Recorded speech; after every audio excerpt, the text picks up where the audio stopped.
Olá, tudo bem? Seja bem-vindo ao Rental Cash, o podcast da locação. E hoje é um dia muito especial, né, Juliano? Temos um convidado aí de alto nível, né? Nossa, altíssimo nível. A gente está com uma pessoa super importante para o nosso segmento que vai trazer informações extremamente relevantes para as locadoras. Eu estou aqui com Juliano Luparelli, da Barbosa Lima Advogados. Juliano, primeiro de tudo, obrigado por estar aqui com a gente, obrigado por estar compartilhando um pouco do teu conhecimento.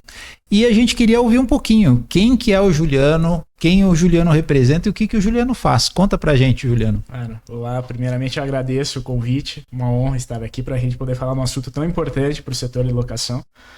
A gente atua há tanto tempo, eu conheço o Juliano de longa data e a gente sabe como é um caminho longo para a gente poder ter esse conhecimento e saber o que as locadoras precisam no dia a dia. Tá? Eu sou sócio do escritório Barbosa Lima Sociedade de Advogados. Nós atuamos no escritório na área civil e empresarial, no âmbito para as locadoras de veículo. Então, atuamos tanto para a elaboração de contrato social, estatuto das locadoras, assim como também os contratos de locação que as locadoras necessitam. Atuamos também na área na parte de contencioso, buscando tanto nas ações indenizatórias, acidentes de trânsito, ações de cobrança e outras ações no âmbito civil que sejam necessárias para a locadora. Além disso, também sou assessor jurídico do Sindiloc Paraná. O João Paulo, meu sócio, é o diretor jurídico no sindicato. Nesse sentido ainda, eu faço, desde 2018, eu apresento o curso de gestão de multas de trânsito no Sindicato do Paraná. E desde 2023 eu faço também esse curso para a Associação Brasileira das Locadoras de Veículo. Então, basicamente, essa é um pouco do que a gente atua no dia a dia no setor de locação de veículos. Mas é meio tranquilo, né, esse ramo de advogado para locadora, né? Nem um pouco, imagino eu, porque vocês pegam problemas, assim, dos mais diversos possíveis, imagino, né, Juliano? Com certeza, com certeza. No dia a dia, tanto a atuação prévia, extrajudicial, quanto também no judicial, a gente pega de todo um pouco, a gente vê novidade, enfim, as coisas que às vezes falam, não, mas sumiu isso daqui, não tem problema, agora retorna. Sim. E também estruturas de forma, né? Às vezes você uma locadora ainda não está estruturada das suas necessidades. Iniciam uma locadora sem auxílio de pessoas especializadas, tanto na atuação importante. É uma área, embora você pode dizer, não, é uma empresa, você precisa de conhecimento específico do ramo.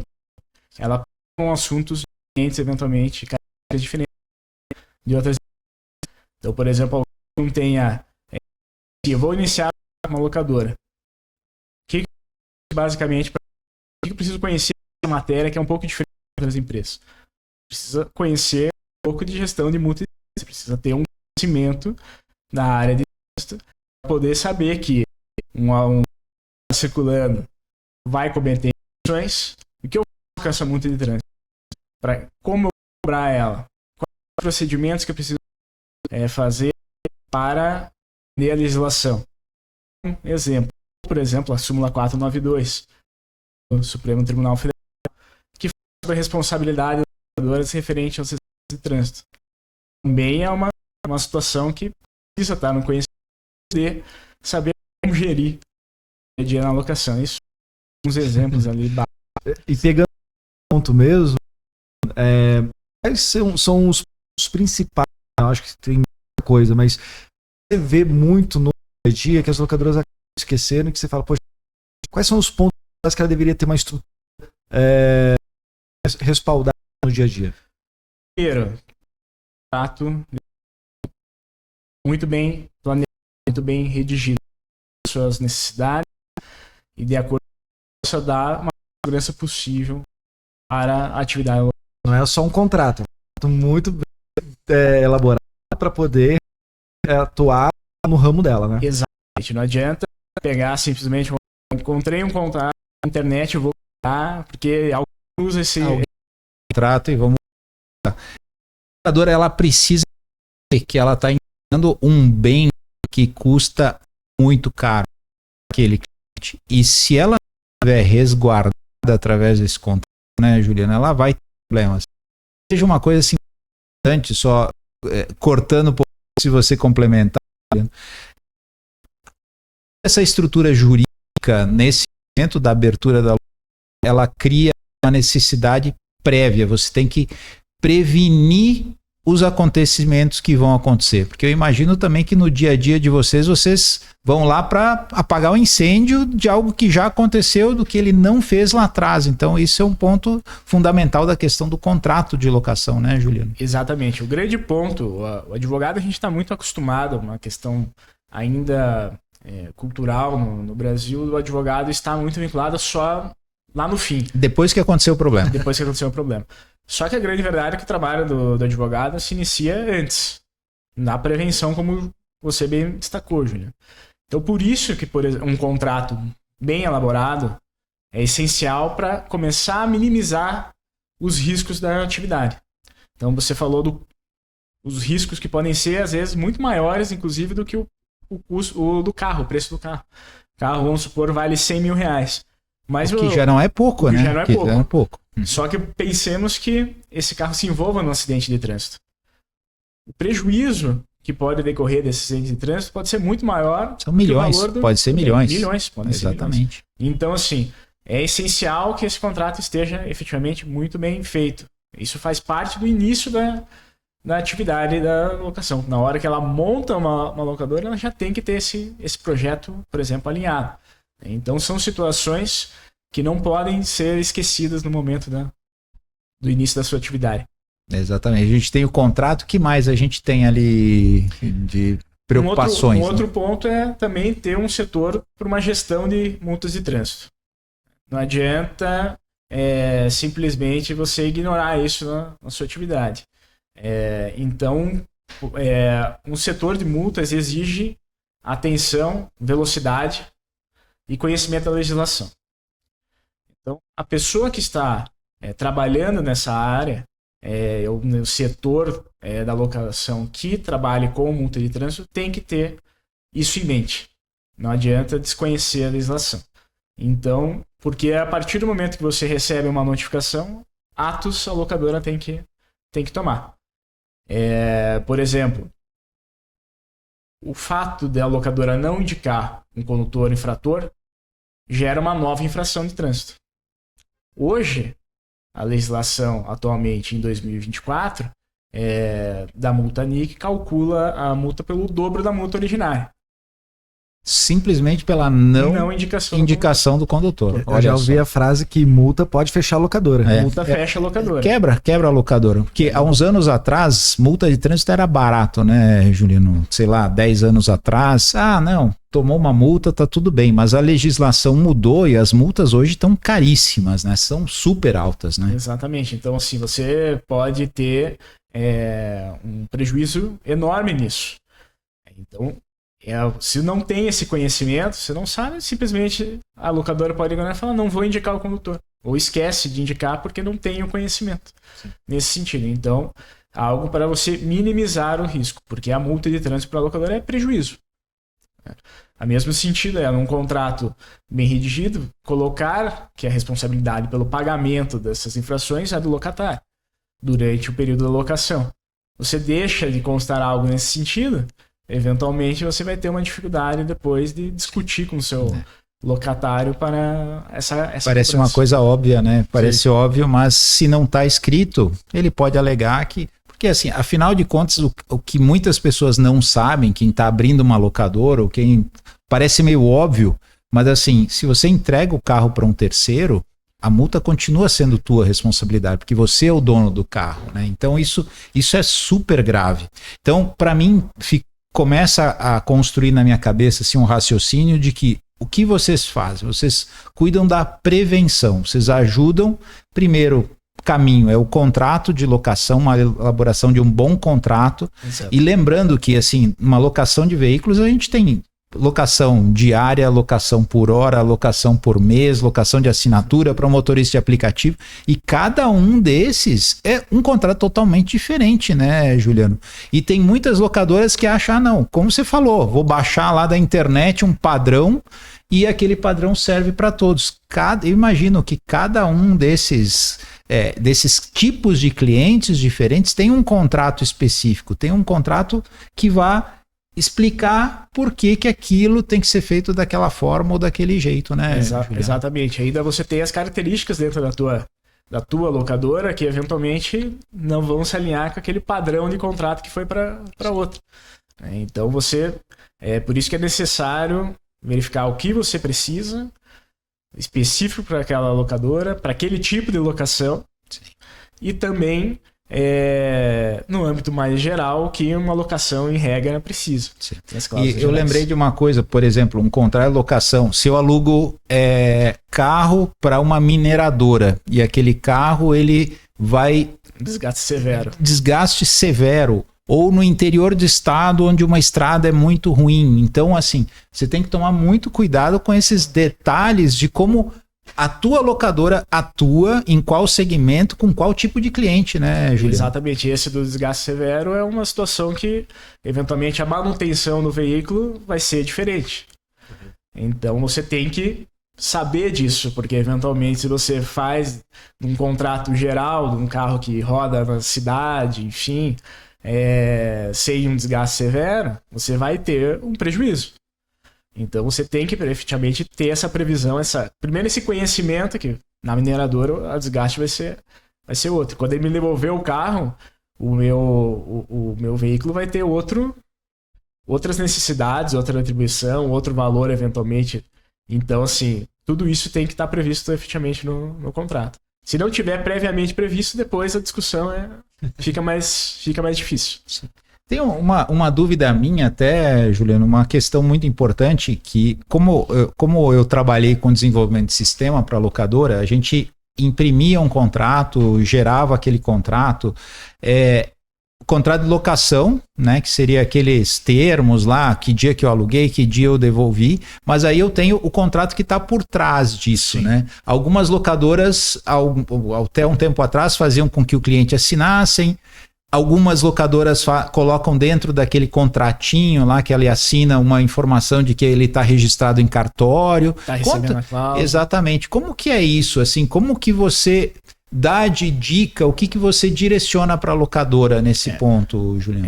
É importante, efetivamente, haver em algum documento que ele tomou conhecimento das cláusulas contratuais. Então, pode ser esse quadro resumo que você bem indicou, ali indicando, recebeu as cláusulas contratuais, geralmente essas cláusulas estão registradas em cartório para identificar uma numeração das cláusulas. Isso ele assinando, consignando que ele recebeu, entregar essas cláusulas para conhecimento dele, para dar a validade que efetivamente ele conheceu desse contrato e efetivamente tomou conhecimento dessas cláusulas. Se você também quiser fazer a entrega que ele rubrique, assine todas as vias do contrato, também é válido e é possível. Sim. E deixa eu aproveitar um ponto importante aí. Assinatura eletrônica, por exemplo, né? Tem muitas locadoras que têm feito isso tudo meio que remoto.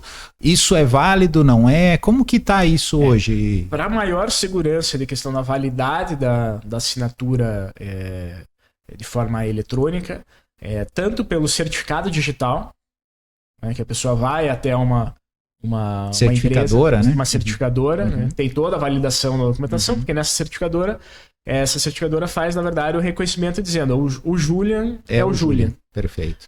Então, esse é um meio que dá a maior segurança jurídica possível hoje para esse tipo de assinatura. Tá? Você também tem a opção atualmente do GovBR também. Então, você consegue fazer a assinatura por meio do Gov. E esses são mecanismos, meios que tem uma validação de um terceiro dizendo que aquela pessoa efetivamente é a titular daquela assinatura. Tá? Então esses são os mecanismos mais fortes, juridicamente falando, nesse sentido.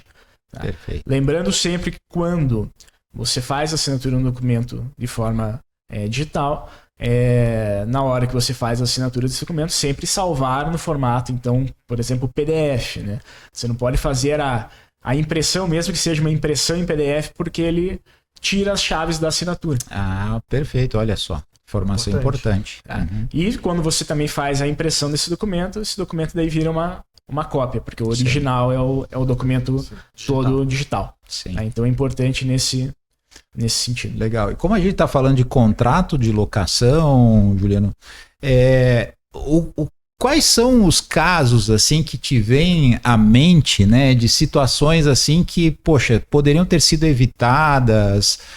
Óbvio, você não vai citar nome de clientes de vocês, mas eu imagino que vocês tenham vários casos aí de coisas que a locadora esqueceu ou deixou de fazer o contrato como deveria e aí ela recorreu a vocês para resolver. Conta pra gente alguns casos assim, Juliano. Casos, por exemplo, da súmula 492 e eventualmente no contrato se esquecer ou não ter uma previsão que o locatário é o responsável pelos danos que ele causar com o veículo para terceiros. Que ele é o exclusivo responsável por aqueles danos que ele causar com o veículo. Só isso. Então, assim, porque um grande ponto, né? Como a posse está com o locatário, quem tem a gerência sobre o veículo é exclusivamente o locatário. Então, se ele comete um acidente de trânsito, deve haver, é aconselhável que haja uma previsão contratual nesse sentido. Né? Por que isso? Eventualmente, se a locadora vier a ter que responder uma demanda judicial num acidente de trânsito, caso eventualmente ela venha a ser condenada nesse processo, depois ela teria uma possibilidade de regresso contra esse locatário, ou seja, pedir o reembolso dos prejuízos que ela teve em razão dessa demanda. Você sabe que eu lembrei um caso agora, Juliano, que como eu vivi muito próximo de locadoras, eu lembro de um caso, o cliente alugou um carro, isso foi, acho que foi no Rio de Janeiro, esse cliente atropelou uma pessoa e fugiu, simplesmente fugiu. Ele pegou o carro, foi na oficina, arrumou o carro, e devolveu para a locadora como se nada tivesse acontecido.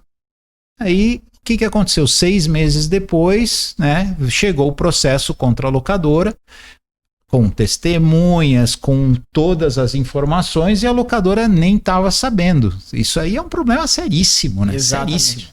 Importante, nesse sentido, ter no seu contrato uma previsão que, a partir do momento que há um acidente, o locatário tem um prazo determinado para comunicar à locadora. Né? Imediatamente, deveria comunicar exatamente isso. E para também comunicando por meio de um boletim, com um boletim de ocorrência. Sim. Porque a partir disso a locadora vai tomar conhecimento e saber o que está acontecendo. Sim. Qual é o limite da situação. Saber, teve envolvido, não teve vítima, teve um terceiro, só bateu um veículo num poste, enfim, qual vai ser o tamanho, eventualmente, do prejuízo? Que medida que eu preciso tomar nesse sentido? Tá? Então, é importante ter esse resguardo. Então, eventualmente, às vezes no contrato de locação, há a previsão de divisões de responsabilidade. Eventualmente, a locadora tem cláusula nesse sentido, falando dessa distribuição de responsabilidades de um dano, enfim. Esse caso, por exemplo, se há uma previsão no seu contrato que o locatário tem que enviar um boletim de ocorrência em determinado prazo comunicando o acidente, caso ele não o faça nesse sentido, pode ser um caso de uma perda dessa divisão de responsabilidade, ou seja, o locatário assumiria toda a responsabilidade pelo prejuízo causado, por exemplo, se tem essa cláusula de divisão. Então é importante ter, sim, isso. Sim. Não, eu fico imaginando situações, isso está acontecendo muito também, são pessoas que estão pegando carros, trazendo para sua locadora e sublocando o carro para um motorista de aplicativo, por exemplo. Isso aí está sendo muito comum. Isso pode gerar uma bola de neve absurda, né? Exatamente. No seu contrato prevê que efetivamente quem está autorizado a conduzir o veículo é determinada pessoa, ou mais, prevê essa situação que não permite uma sublocação, ou se permitir uma sublocação somente com a autorização da locadora nesse sentido, justamente para se evitar, porque ali, a partir do momento que a locadora aluga para o Julian, ela fez o cadastro do Julian, ela verificou que o Julian tem habilitação, a habilitação está válida, não tem suspensão, não tem cassação, ele tem categoria para dirigir aquele veículo. De repente o Julian passa esse subloca para o Luiz, a locadora não conhece o Luiz. Ela não viu, ela não fiscalizou sobre o Luiz. Ou seja, ela tinha visto e visualizado os riscos da locação para o Julian, mas não para o Luiz. Então, por isso que é importante você prever nesse sentido no teu contrato essas limitações de quem vai conduzir, para que se vai ou não sublocar, para diminuir esse problema. Da mesma forma, essa situação pode servir também numa situação de excluir essas divisões, eventualmente, de responsabilidade, falando, você agravou o risco do contrato locatário. Você é responsável por completo desses danos. Sim. E essa, só, desculpa, Luiz, mas essa questão do contrato é chave. Mas você já imaginou, Luiz, essa questão toda de multa? Como que é complicado esse negócio? É uma dor de cabeça, né? É uma dor de cabeça, né, Luiz? É o que a gente falou, né? O pessoal fala, né? Multa pode fechar uma locadora, né?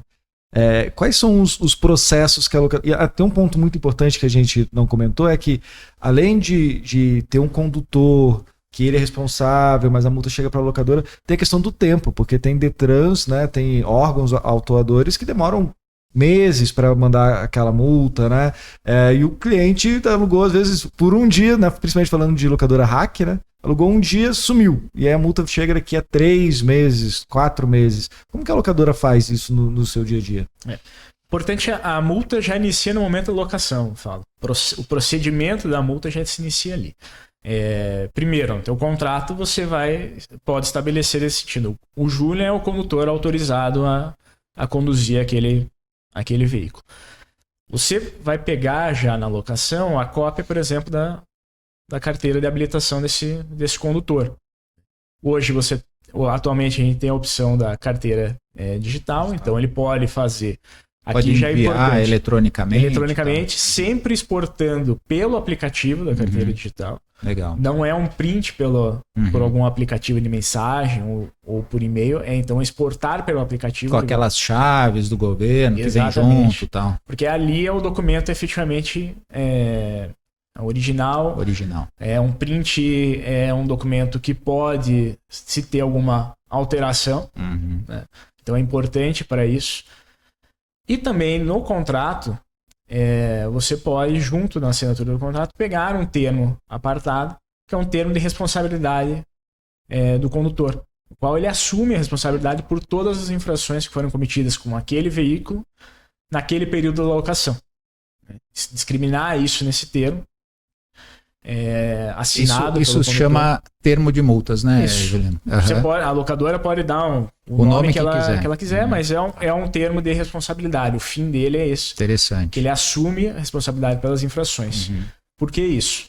A partir do momento que a locadora recebe a notificação, a primeira notificação é a notificação da autuação. As notificações sobre multa de trânsito são enviadas para o endereço do proprietário do veículo. Sempre. Perfeito. Então, quem recebe a multa é a locadora. O locatário não vai receber essa notificação. Ele até pode ter o conhecimento que teve uma infração, que, por exemplo, ele foi abordado, mas a notificação, efetivamente, a notícia que se instaurou o processo de multa, vai ser enviado para o proprietário, no caso, o locador. Então, a primeira medida com essa notificação, abre-se a possibilidade de você indicar o condutor infrator e também apresentar a defesa prévia. A apresentação do condutor, você pode enviar o formulário para o locatário, para que ele preencha esse formulário, e depois a locadora faz o protocolo da apresentação do condutor. Caso não seja possível fazer o preenchimento desse formulário, ou o condutor eventualmente fala, não vou agora assinar porque eu já tenho o termo, me indique pelo termo, a locadora já teria esse termo e poderia indicá-lo como o condutor infrator com base nesse termo de responsabilidade de infração.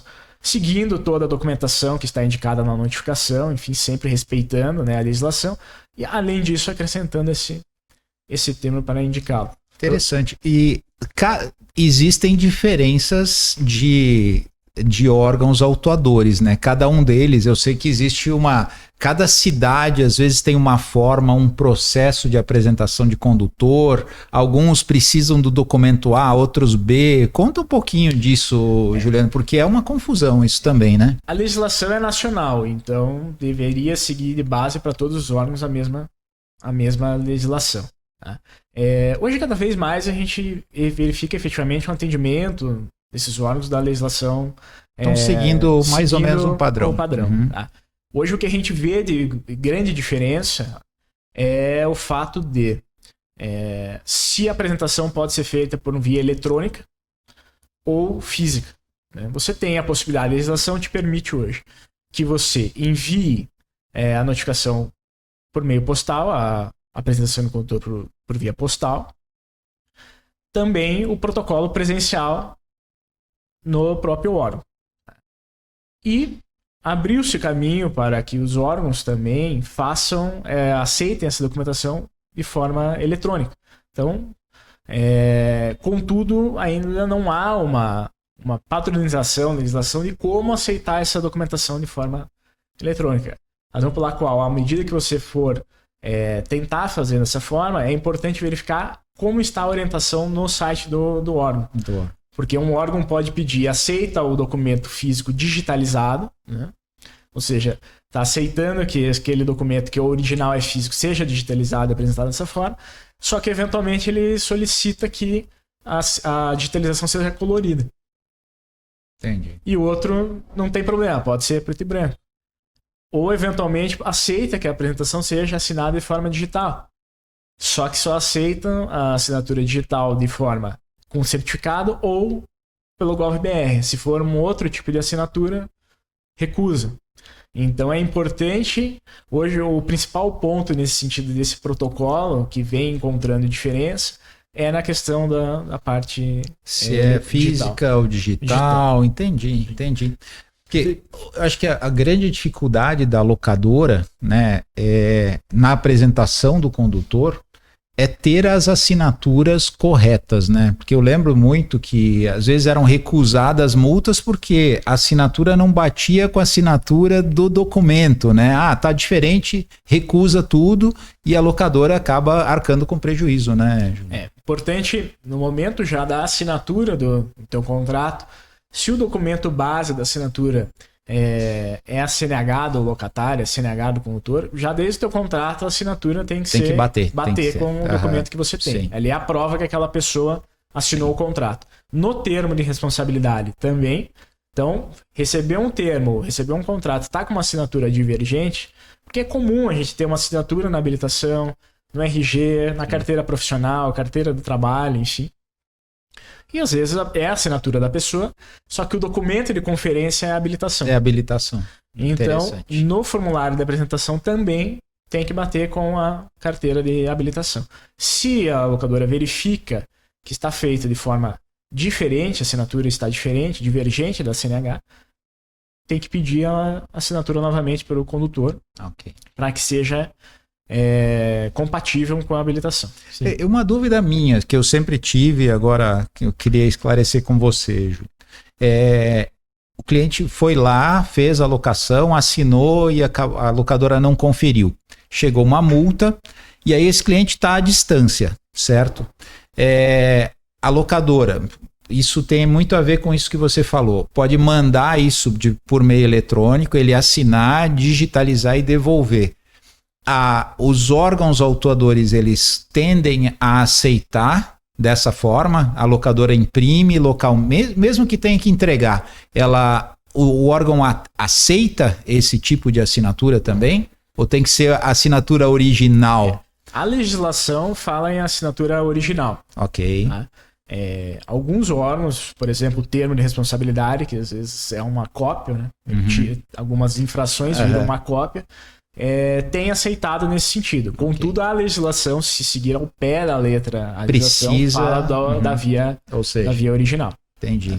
Eu tenho uma dúvida que na verdade não é minha, de várias locadoras, principalmente locadoras que trabalham com hack na parte turística, né? Então você pega lá Recife, Salvador, Rio de Janeiro, toda aqui a parte da litoral de Santa Catarina, quando recebe estrangeiros, né? Então veio aqui principalmente da América do Sul, mas vem um estrangeiro, pega o carro, né, e ele acha que pode fazer, né, de tudo com o carro, não conhece as leis, não conhece os radares, né, as fiscalizações, e acaba ali recebendo algumas multas nisso daí. Como que funciona para a locadora? Teve locadora que eu conheço que falou assim, não atendo mais estrangeiros, porque é difícil você conseguir o contato com essa pessoa depois. Como que acontece isso, Juliano? Falando de atendimento, principalmente com os estrangeiros, né? O estrangeiro, ele tem situações específicas na legislação para o estrangeiro. Então, o primeiro ponto é verificar se o país de origem dele é signatário de alguma convenção com o Brasil. Então, se eventualmente não tem, pode ser que aquela habilitação dele não seja válida aqui para ele conduzir. Informação interessante, hein? Sim, muito importante. Então, assim, a partir do momento que, se ele não for de um país signatário, a alocação para ele, como condutor, deve ser recusada. Nesse momento da contratação, além disso, verificar também, pegar uma cópia não só da habilitação, passaporte, porque é onde vai ter a entrada dele no país. Ele não pode conduzir por mais de 180 dias depois da entrada dele. Passado esse prazo, ele tem que ou devolver o carro, não pode mais conduzir, ou eventualmente transformar a habilitação dele para uma habilitação nacional. Esses são pontos. Eventualmente, se no passaporte não tem a entrada, uma passagem aérea para comprovar a entrada dele, porque você, com a apresentação do condutor, não somente o formulário de apresentação e condutor assinado por ele no momento de você indicá-lo como condutor, como também adicionar essa documentação. Então, esse é o início para o condutor estrangeiro, para você verificar efetivamente a validade e a possibilidade dele conduzir ou não. Se não for o país signatário, não aluga. Se for, pode fazer. Se não tem habilitação, não dá para alugar, como se fosse um condutor brasileiro. Então, seguindo essa regra. Então, efetivamente, esse é o primeira atenção que a locadora tem com o estrangeiro. Interessante. E depois, como que funciona? Vamos supor que ele está dentro, né, ele tem ali a habilitação que está dentro de um tratado e tudo mais, que está legalizado, ele pode conduzir durante o período dele aqui no Brasil, né, no período de turista, né, enfim, conforme o visto dele. E aí, como que funciona a questão de multa, né? É o mesmo processo seria o brasileiro ou é um processo diferente? É o mesmo processo. Ele só pode conduzir, a única diferença é que ele pode conduzir só por 180 dias da entrada dele no país. Então você não vai poder alugar um carro para esse condutor por 360 dias. Porque um período de locação ele não estará mais com a habilitação válida para conduzir aqui no país. Tá? Então, primeiro ponto, a questão da cobrança, o procedimento da apresentação de condutor são essas diferenças que eu indiquei, de juntar o passaporte para mostrar a entrada dele em razão do cumprimento do prazo de 180 dias, ou um outro documento de entrada, né? Além disso, a questão da cobrança é o mesmo procedimento que você faz. É aí que eu ia entrar. Você falou uma coisa assim, uma coisa é apresentar o condutor, outra é cobrar do cliente, né? Efetivamente, pode-se ter uma dificuldade procedimental, né? Ele vai, na alocação, apresentar um cartão de crédito para fazer um bloqueio de uma garantia, sempre lembrando que para fazer isso tem que ter uma previsão contratual. Mas o bloqueio também ele tem uma duração limitada, tem uma né? Duração que às vezes é 15, no máximo estourando 30 dias. Exato. E a multa às vezes chega a 2 meses depois, né? E então, aí? Tentar ampliar eventualmente esse bloqueio no cartão, tá? Porque efetivamente se não tiver nesse sentido, e você não conseguiu um contato com ele depois, porque essa é uma dificuldade, porque às vezes ele vem, ele compra um chip de celular, sai do Brasil e... Um cartão temporário, e depois ele cancela o cartão, Exatamente. né? Então, assim, se conseguir ampliar esse prazo, eventualmente, do bloqueio é importante, porque, eventualmente, depois, se não tem e não consegue contato com ele, vai ser muito difícil você conseguir fazer a cobrança dele, uma vez que é custoso um processo nesse sentido para você conseguir uma citação de alguém fora do país. Então, pelo valor, eventualmente, às vezes, de uma infração, acaba sendo algo muito custoso para você conseguir fazer essa Então fica bem claro o que você acabou de falar, né, Luiz? Uma multa realmente pode quebrar uma locadora, né? Primeiro, se ela não conseguir apresentar o condutor, essa multa vai ser duplicada. Segundo, ele não consegue cobrar essa multa do cliente, né, para piorar ainda. Então, assim, todas as responsabilidades acabam ficando com ele. Tinha uma época que, inclusive, ela, além de dobrar, ela triplicava, tal. Isso foi encerrado? Isso acabou? Isso mudou. Houve uma alteração legislativa. Tá?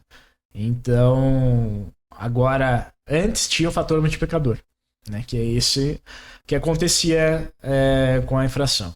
Infrações cometidas num período de 12 meses, mesma infração, mesmo veículo, cometido num período de 12 meses, entravam no cálculo desse fator multiplicador.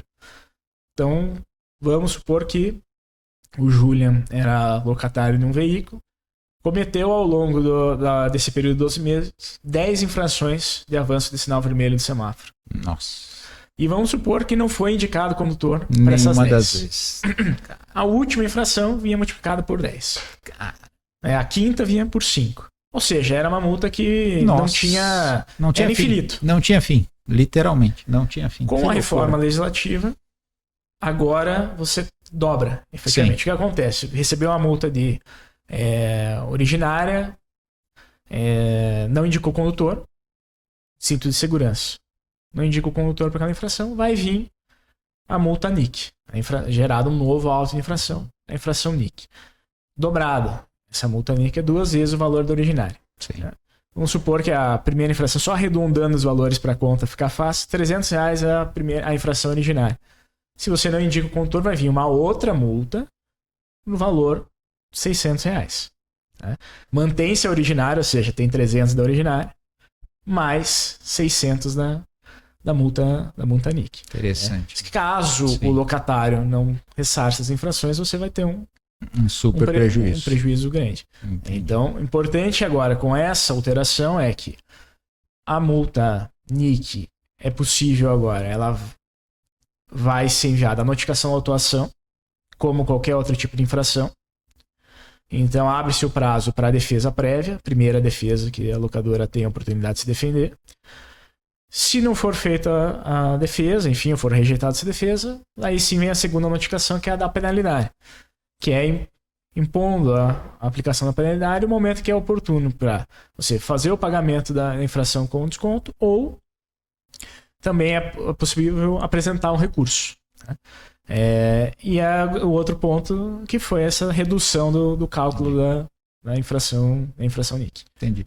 Tem um ponto que eu já recebi várias perguntas também, eu acho que tem a ver com multa, tem a ver com contrato. Tem muitos clientes que reclamam assim, poxa, mas você está pagando essa multa para o órgão lá com desconto e você está me cobrando com valor cheio. E além de me cobrar com valor cheio, você me cobra uma taxa administrativa. O quanto isso é válido ou não é válido, Juliano? Essa é uma boa pergunta. Esse é um bom ponto, né? E é bem discutível. Bem discutível, né? Todos os pontos, né? Primeiro, assim, a multa efetivamente é um prejuízo que o locatário está causando para a locadora, né? Então, por isso que é importante ter a sua cláusula prevendo que o locatário vai ressarcir, vai reembolsar essa infração. Ou o procedimento, como você bem entender, né? Se o pagamento vai ser feito direto pelo locatário ou vai ser mediante reembolso, né? A locadora faz o pagamento e pede o reembolso para o locatário. Mas tudo isso gera um procedimento dentro da locadora. Então vai ter um custo. Tem um custo, né? Ampliado. Alguém está cuidando disso. Alguém né? está cuidando. Você tem um custo e você tem um custo de enviar a indicação do condutor, se você envia pela via postal, ou o custo, eventualmente, você se deslocar até o órgão, Entregar, né? ou mesmo o custo que tem do protocolo Sim. eletrônico, porque alguém está fazendo uma atividade exclusiva para isso. Né?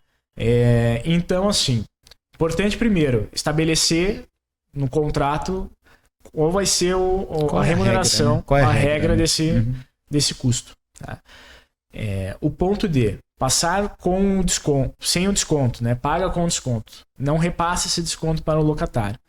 E adiciona ainda uma taxa, pode-se criar uma discussão maior porque você está cobrando cheio ainda mais o serviço, uma taxa em cima disso. Tá? Então, efetivamente, esse é um meio que pode se gerar uma discussão maior. Uma discussão, né? Às vezes o bom pagador paga pelo mal pagador, exatamente. Né? Isso não, então, assim, não é legal. Talvez o mais recomendável seria efetivamente repassar o valor que você pagou para o órgão e adicionar um valor uma taxa. previsto no contrato sobre isso, para gerar o menos debate possível. Antes de a gente entrar numa tal da 492, como né? Nosso cabeludo. Exatamente. Uma última pergunta sobre a questão de multas. Empresas, né? Quando você aluga um carro para empresa, às vezes você não sabe quem é o condutor que está usando o carro. Eu estou alugando o carro lá para a empresa X, 10 carros, e não obrigatoriamente você sabe quem vai conduzir. Como que você se previne desse tipo de problema, Juliano? O primeiro ponto, você até pode, no momento da contratação, pegar um termo de responsabilidade que seja um condutor responsável, nesse sentido. Sempre no momento que a locadora recebe a notificação da autuação, remeter para essa empresa, para o locatário, perguntando quem é o condutor infrator que eu preciso indicar. Caso não seja, eu tenho o termo de responsabilidade. Foi ele que conduziu. Então é importante, imediatamente que recebe a notificação, fazer esse envio, essa comunicação para a locatária, para que sejam feitos os procedimentos de preenchimento e indicação de quem é o condutor infrator. Para se evitar que se indique alguém que efetivamente não conduzia, e mais também para cumprir a apresentação do condutor. Porque a apresentação do condutor não é uma faculdade, é uma obrigação. Tanto é uma obrigação que, caso um veículo de pessoa jurídica não seja indicado condutor infrator, vai ser gerada uma nova infração. Perfeito. Interessante. Agora chegou o ponto do assunto polêmico, né? Que já vem se arrastando por muitos anos, né, Juliano? Fala um pouquinho mais aí sobre a súmula 492 pra gente. Primeiro de tudo traduz essa história. É verdade, que negócio exatamente, é esse? Né? Pô, a gente escuta esse nome aí o tempo todo, né? E ainda escuta informações que não são certas, né? Então, Juliano, por favor, esclareça pra gente o que é a súmula 492. Vamos lá, súmula 492, súmula do Supremo Tribunal Federal. É uma súmula editada em 1969. Nossa, esses dias. Foi ontem. Nossa, eu não era nem nascido ainda. Exato. Então, assim, é uma súmula... Atualmente nós temos, em 2024, o Código Civil de 2002. Né? Essa súmula foi editada no Código Civil de 1916, né? Só pra gente ter. Era outra legislação, era uma outra ideia, era um outro país, né? Outra realidade, né? Essa súmula, basicamente, o que ela diz, o enunciado da súmula, diz que a locadora de veículo é responsável solidariamente pelos danos que o locatário provocar com o veículo. Então, basicamente, o locatário bateu um carro, foi efetivamente culpado, né? Avançou o sinal vermelho e bateu no carro do Júlio. Foi culpado pelo cometimento sinistro. Se a vítima ajuizar uma demanda, ela pode ajuizar uma demanda contra a locadora e contra o locatário. Ou, eventualmente, só contra a locadora, porque a locadora, com base nessa súmula, é responsável solidária. Ou seja, independente da atuação que a locadora teve, a súmula está dizendo, locadora, pelo simples fato de você ser a proprietária do bem, você vai responder também pelos prejuízos que forem causados por meio desse veículo. Tá? Então, esse é É o Esse mote. é o teor da súmula, da redação da súmula. Perfeito. O grande ponto é que, quando você vai analisar a súmula de forma mais detida, as decisões que basearam essa súmula são um pouquinho diferentes do que saiu a redação. Vai pegar um primeiro julgado que baseou a redação da súmula, que foi utilizado para chegar a essa conclusão, foi uma locação a qual o judiciário entendeu que o locatário, que o condutor do veículo locado, não estava habilitado para aquele determinado veículo. Que se entendeu foi. Então a locadora não observou as regras. Locou para alguém que, ou permitiu a condução para alguém que não estava habilitado. Tá? Falhou. Agiu com culpa. Vem um outro julgado que diz que observou que o locatário não teria condições financeiras para arcar com os prejuízos. Entendendo que a locadora também não verificou que aquela pessoa teria solvência. Mas, de novo, numa linha de culpa. Sim. E um terceiro julgado que ele não trata tanto dos fatos, é um mais conciso, tá? Mas também responsabiliza a locadora.